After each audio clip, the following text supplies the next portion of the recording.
Hello, everybody. Welcome to the Buckeye Weekly Podcast. I'm Tony Gerdeman, here as always with Tom. Tom, how's it going? Well, Tony, I didn't lose a game by 58 points on Monday night in front of God and the entire nation, so I'm doing pretty well. How are you? Well, I'm doing awesome as well because, Tom, I didn't put together a schedule that allowed a national championship game to be a complete runaway mess like the College Football Playoff Committee did. So I'm doing pretty well also. You know, it's fascinating how every single Big 12 college football playoff appearance has looked pretty much exactly like that to one degree or another, except for the one year that Oklahoma could almost score with Georgia and Michigan, who somehow lost to that team.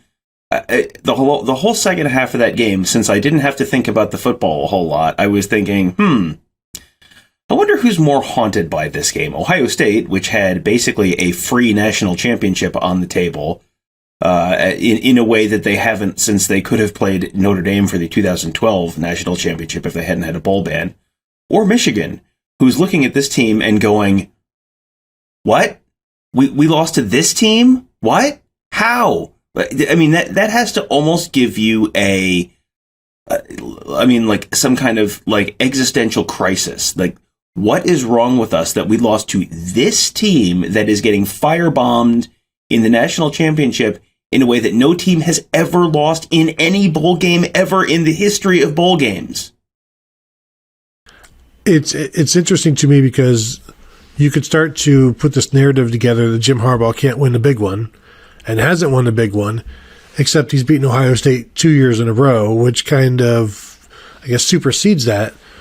But we've continued to see and talk about how this is as far as he can get them. And now you can't even beat teams that you're supposed to beat. They had no business trying to beat or beating Georgia last year. We knew they weren't going to beat Georgia last year. They should have beaten TCU this year. They didn't. At what point do we start to wonder why? And Michigan had more talent at just about every position. But Jim Harbaugh, once again, as long as it's not Ohio State, has issues in the postseason. And again, of course, he hasn't played Ohio State in the postseason, so Jim Harbaugh has issues in the postseason, is how we should put that. Yeah, they are built to win the Big Ten right now, but you don't have the outside skill talent. I mean, how do you beat Georgia? What was Georgia's weakness this year? It was you need to have some big time wide receivers and a big time quarterback. And I know JJ McCarthy and Cornelius Johnson looked big time against Ohio State, but that was only against Ohio State, and they didn't do it at any other time during the course of the season. And that I think everyone is sort of coming around to the idea that may have had more to do with Ohio State than it did with Michigan. So.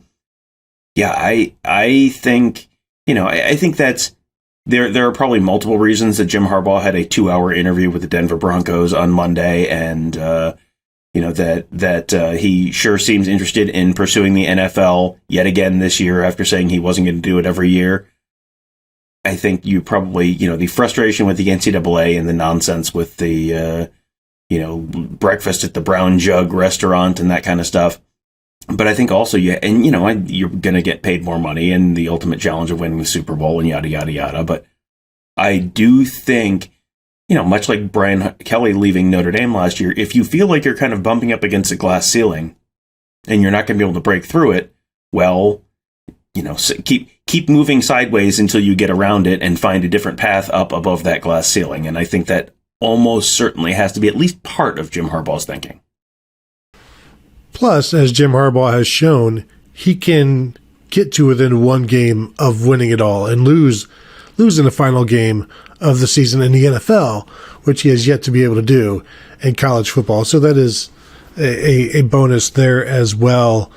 But yeah, this was last night's game. It was about, obviously not as expected. I think everybody was expecting Georgia other than Desmond Howard and Lee Corso, which do with that what you will. One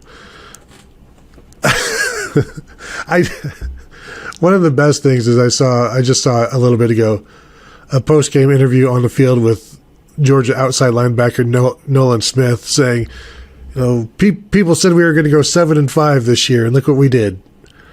And I don't know who those people were, again, other than maybe Desmond Howard and Lee Corso. But how do you, on what plane of existence, what planet do you look at Georgia's schedule in the SEC East and think, you know what, I see 5 losses here?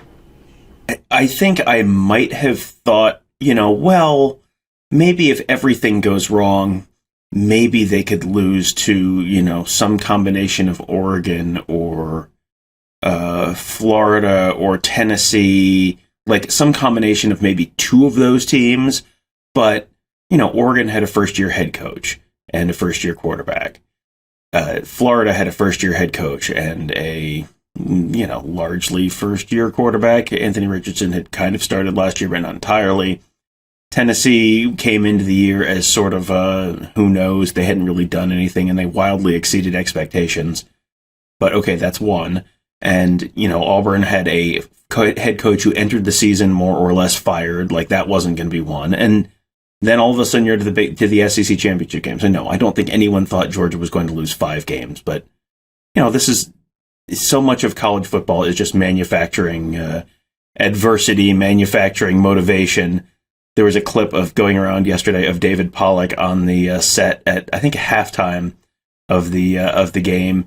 And he's sitting right next to Nick Saban. And he's talking about how Georgia has completely taken over the sport. And Nick Saban just has this look on his face. And it was like a race for everyone on Twitter to tweet out, like, oh, man, David Pollack is just like opened Pandora's box with Nick Saban sitting right there talking about how Georgia has taken over the sport. So, yeah, it's yeah, I think Nolan Smith, if you asked him to cite his sources on people picking Georgia to lose 5 games this year, you would have ended up with citation needed. It's really interesting to me how Georgia and Ohio State are intertwined, because in whatever year it would have been, 2018, 2019, the same day that Ohio State gets a commitment from Jack Miller, Dwan Mathis takes this clandestine official visit to Ohio State, was committed to Michigan State, ends up committing to Ohio State. Ohio State gets Justin Fields from Georgia out of the portal. Dwan Mathis flips from Ohio State to Georgia, eventually is their opening day 2020 starter before losing out to Stetson Bennett. And then, 3 years later, here we are with Stetson Bennett winning 2 national championships. But and now if you Google Dwan Mathis, like the first result is Temple, wide receiver. To give you an idea of how differently things could have been just if Dwan Mathis had been able to play well enough to keep, or stay healthy enough, however he lost the job, to keep Stetson Bennett like on the sideline. If only he could have, gone 9-3, been a 9-3 quarterback, and instead of unleashing this walk-on fury of 5'9" Stetson Bennett upon America, looking like a slightly taller Doug Flutie, and just really, really impressed by him as we got to see him throughout the year.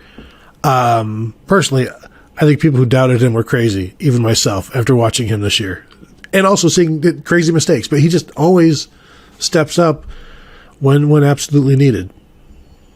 Yeah, he's got a really good supporting cast too, which I think, put it this way, I think you probably could have put Max Duggan on the Georgia team last night and they still win by about 7 touchdowns. So, yeah, I know we have to give the quarterback credit for everything, and that's just sort of how it works. But also, I mean, it's fine. Like, congratulations, you've won 2 national championships, and everyone who was a part of those teams has won 2 national championships. I'm still not really all in on Stetson Bennett. Like, it's fine. He's got a real good supporting cast. I mean, Tony, like, I think you should take a look at the rest of the team. He's got a lot of good football players around him. He's got a lot of very good skill talent around him. I think receivers, though, I mean, they're pretty average as far as their receivers. Well, until they got healthy at the end of the year, and also he has 2 incredible tight ends, and also he's got a bunch of really good running backs out of the backfield. So, Brock Bowers is ridiculous. I think you could. How many quarterbacks would have, FBS quarterbacks? How many FBS quarterbacks would have won that game last night with the rest of Georgia's skill talent around them going against TCU? Because I think the answer might be like 20. Well, like, of, say, the top 40 quarterbacks, I think you could probably say, like, 38 or 39. Like, if you just put them in there and you just... I'm not going to run down the whole list, but, how many Big Ten quarterbacks? Are you telling me that Sean Clifford would not have won the national championship last night if he was playing for Georgia? Because I would submit that Sean Clifford would have won the national championship last night if he was playing for Georgia. J.J. McCarthy, yes. C.J. Stroud, yes. I mean, like, we can have a conversation about Alex Padilla or whoever from Iowa, but like, I think there's a lot of Stetson Bennett is a great story. Stetson Bennett somehow after 6 years in college doesn't have his degree, so maybe he's got a future working for Callahan Auto Parts. I don't know. Is that real? Yeah, they have the graduate thing that they put below the SEC logo on your jersey, and he doesn't have one. 2 national championships, 0 college degrees. Like, you've got to try to not get your degree in 6 years. He's not at MIT. Anyway, but that's neither here nor there. That was just something I noticed last night during the game. But no, I think he's a winner. I mean, this is one of these like sports writer tropes that's kind of like, also he's got a lot of guys who are much bigger and much faster and much stronger around him doing a lot of the work too. So, but I'm just a hater, so that's just me.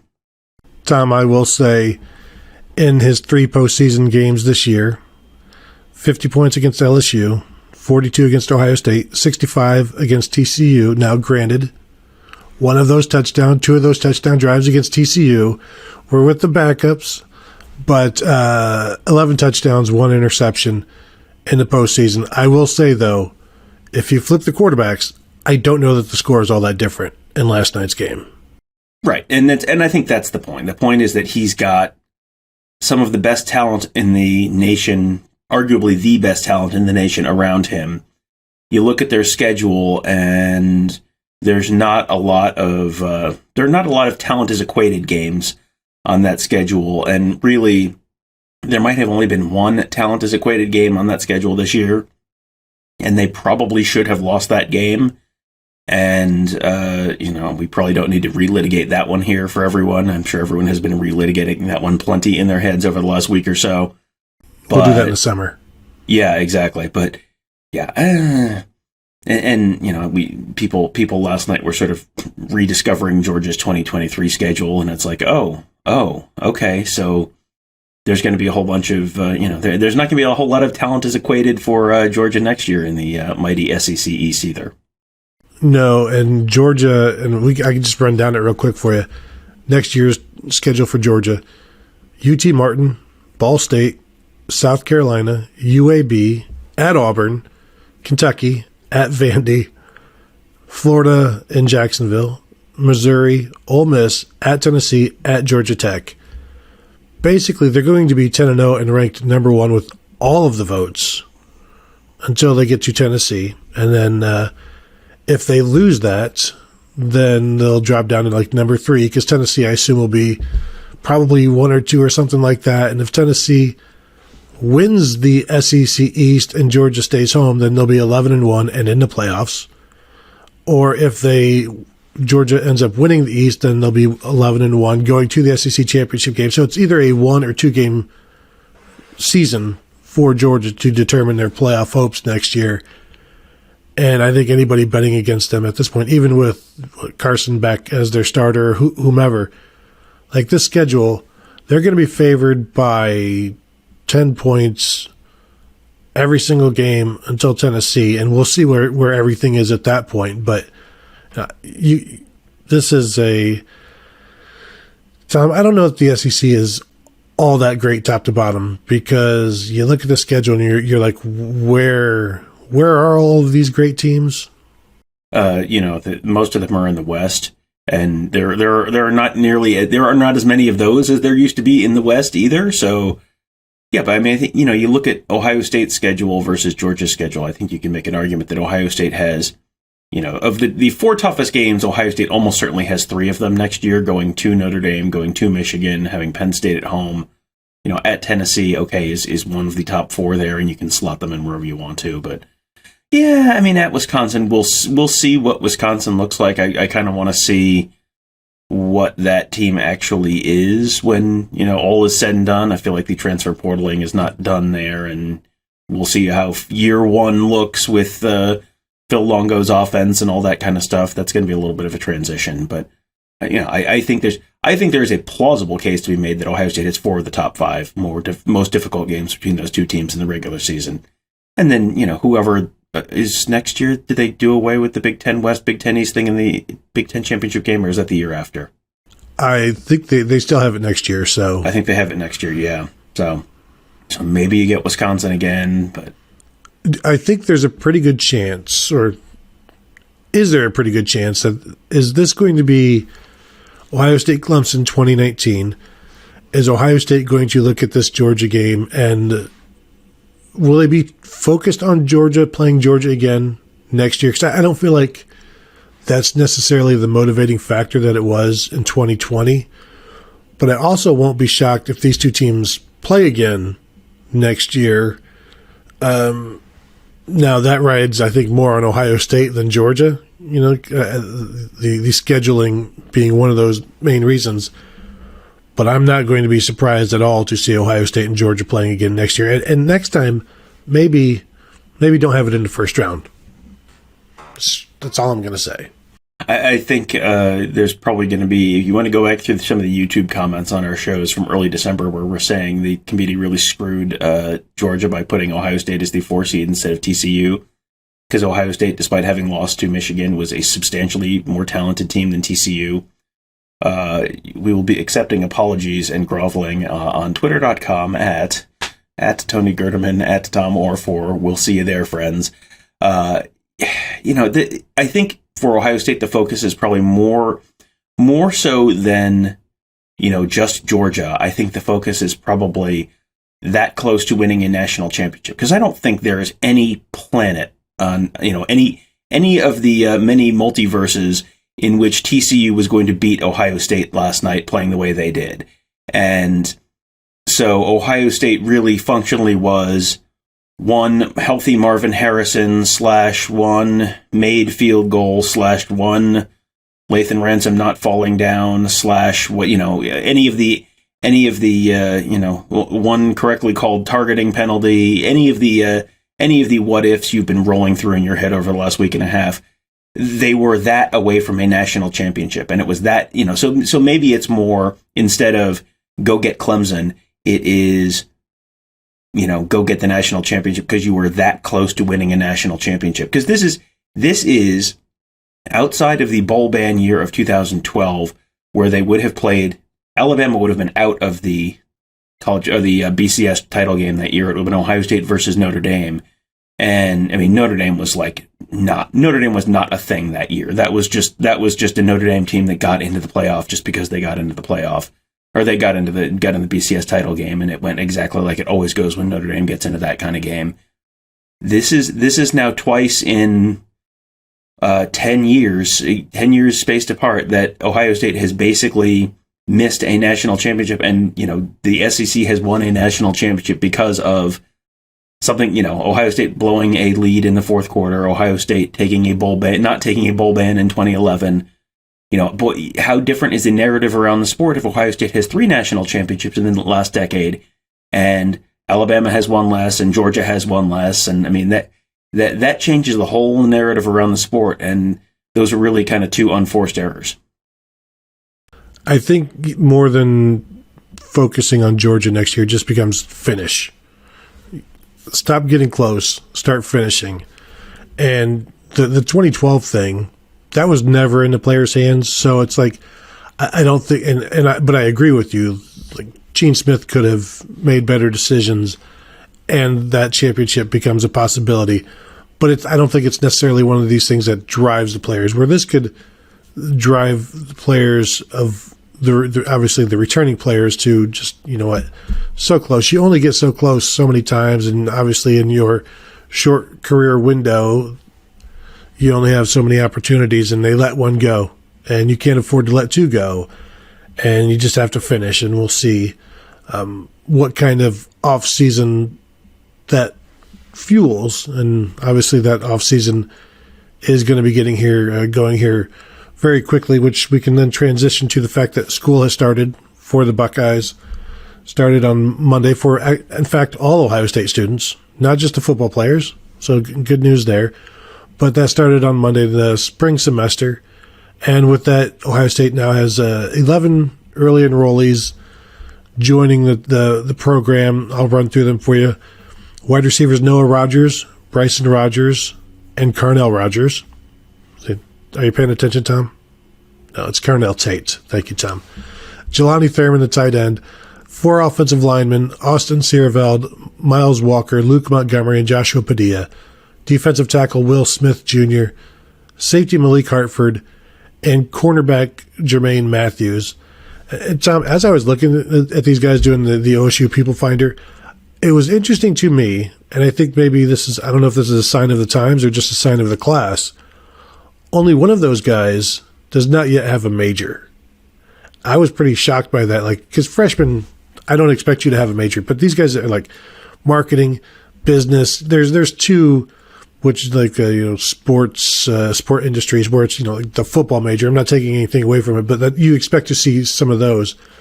But, journalism, just all kinds of different majors in there. And I was surprised that there was only one who was like, you know what? I'm going to take a year and see what college has for me. Yeah, that's interesting. They have made sort of a point of recruiting good students from good families and, all that. That has been sort of a focus of theirs in recruiting for a while. So I guess it's not a complete shock, but still, having gone to OSU during the John Cooper era, the late John Cooper era, where academics were not always the, a number one top priority of every football player. That's certainly interesting. An interesting contradiction to see over, how that's sort of changed over the last 20 years or so.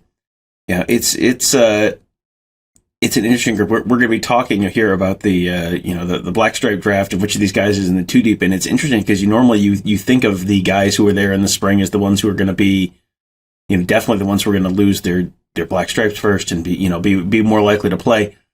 But the fact that you've got, like a third of them are offensive linemen, like almost never is an offensive lineman the first one to lose his stripe or the first ones to get in the 2 deep. So it's kind of an interesting mix of guys who you think will probably have a longer path to the field, but who are there early. So do you have any leanings towards the first overall pick in the black stripe draft? Because I see a couple of guys here, but the people who I would have normally picked, if everyone was there at the same time, probably my first pick or 2 are not going to be there early. So I think that's going to make it a more interesting draft this year.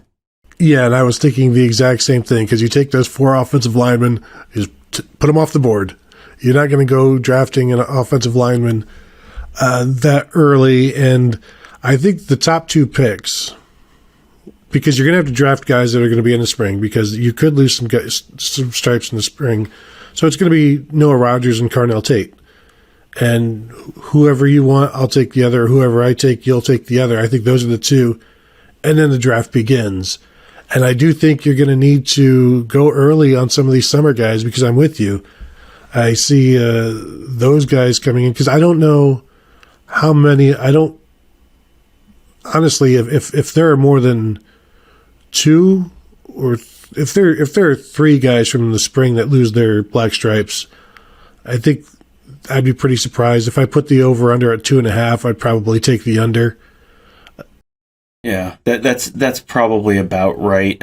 It's just nothing against the guys who are coming in the spring. That just, you generally don't have a lot of true freshmen losing their black stripes in the spring. That's usually just, most years it feels like it is kind of 2 or 3.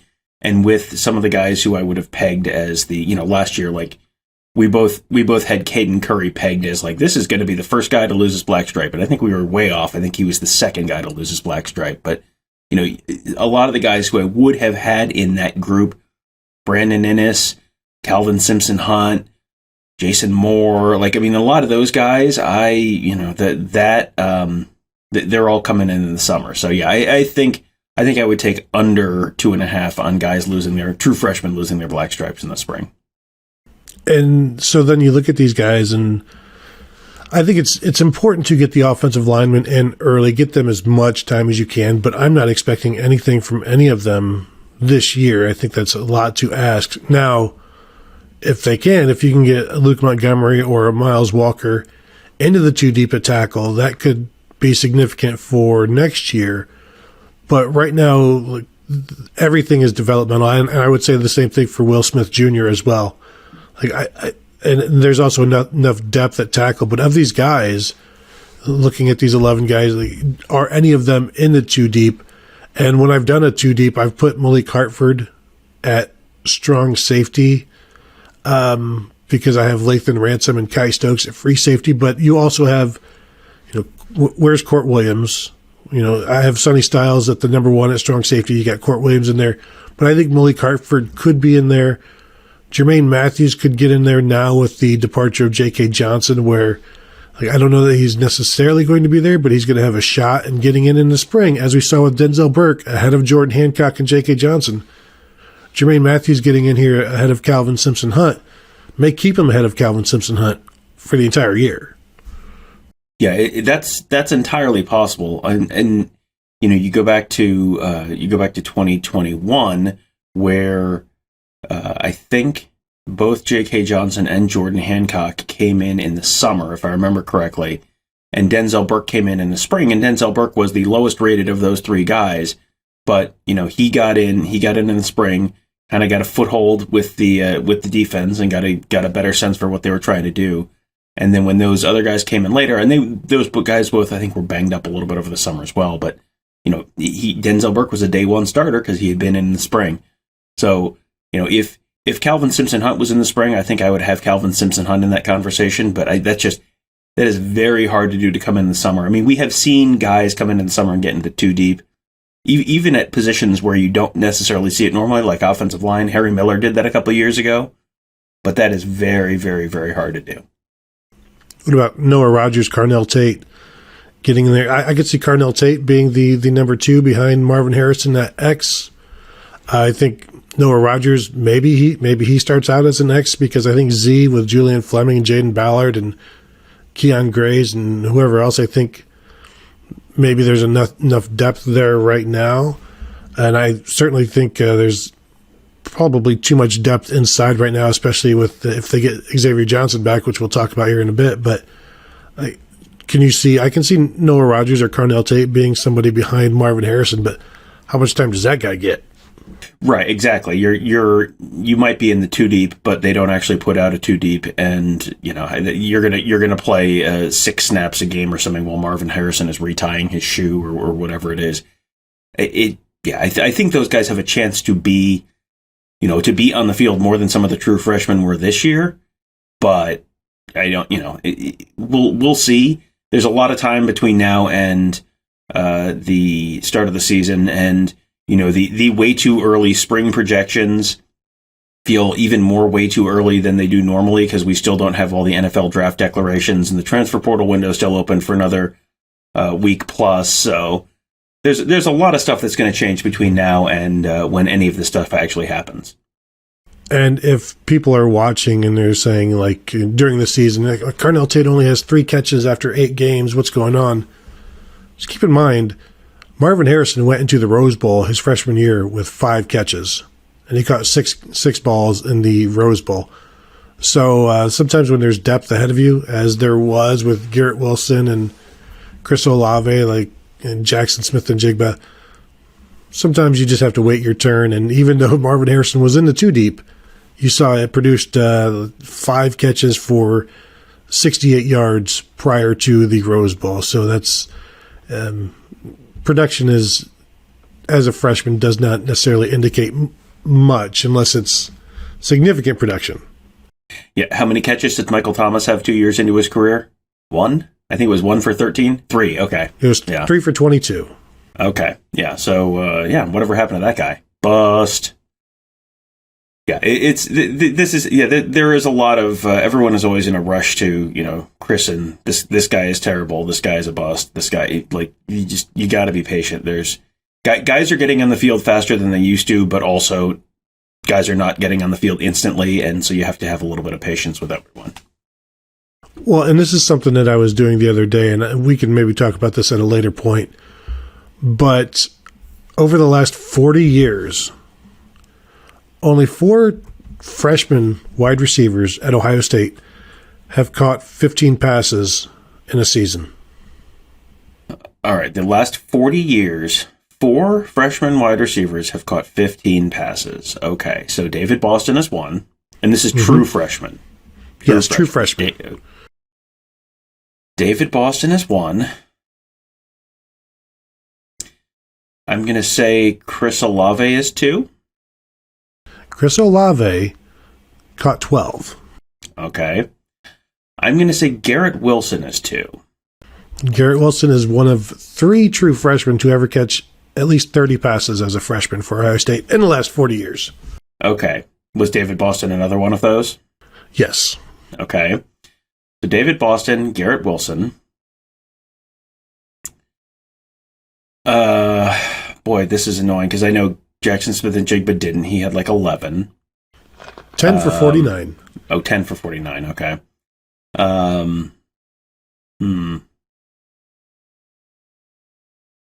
Furl Mingus. No, they did not even throw the ball 15 times in 1992. Okay. And here's 40 years. So 40 years makes me think that you were stretching this back for a reason. So I'm going to say Chris Carter. Was Chris Carter someone who caught balls? Okay, Chris Carter. There we go. 41 catches as a true freshman for Chris Carter. Okay, so I've gotten the 3 easy ones now, and then there's someone who caught just over 15, probably. Okay. Actually, somebody who caught 25, but nobody over 15 other than these 4. So 25 catches as a true freshman. I'm trying to remember if Michael Jenkins played as a true freshman. I think he took a redshirt year. In the interest of moving things along, I will just say Ted Ginn. That is correct. Ted Ginn. Yes. I knew I would get there eventually. Catches, I was running through yards. I was running through all sorts of guys who are nope, Santonio Holmes almost certainly took a redshirt year. I was running through all the guys who it couldn't have been, and I knew I would get there eventually. Ted Ginn, easy to forget, not a guy who made a lot of memorable plays at Ohio State, so obviously would have felt pretty silly if I had not gotten there, but I got there, and that's the important thing. I'll throw one other out there. Dane Sanzenbacher, 12 catches, is the tied for the 7th most with Chris Olave, and one more than Marvin Harrison. There you go. Dane Sanzenbacher, better wide receiver than Marvin Harrison Jr. Must credit Tony Gerdeman. And I know we're running long already on the show, but still one of my favorite photos of all time is whatever, I don't even know what year it was, Dane Sanzenbacher, one of the hotel check-in days. And the outrage on the ozone, or just the questions, and I don't think Twitter was a thing at that point, but it's this is a football player? He looked like he was just, some kid with his parents on vacation or something, except you didn't see his parents out there. And then he comes in and he had a senior almost 1,000 yards receiving, 960 yards, 980 yards. He came pretty close. One of the more underrated and surprising guys from Northwest Ohio, so it shouldn't be all that surprising. But I think nobody expected him to play as a true freshman, and he did. But that's also an indication of who else they had. I think Torian Washington might have been that same class. Mm-hmm. Yeah, there's a little bit of would he have played a lot as a true freshman in 2022 or 2023? But made the most of his opportunity when he was there. So, anything else, Tom? No, I think we're good. I think we've got it feels like everyone is getting all antsy because there've been very few portal entrants. There's been very few NFL draft declarations one way or the other.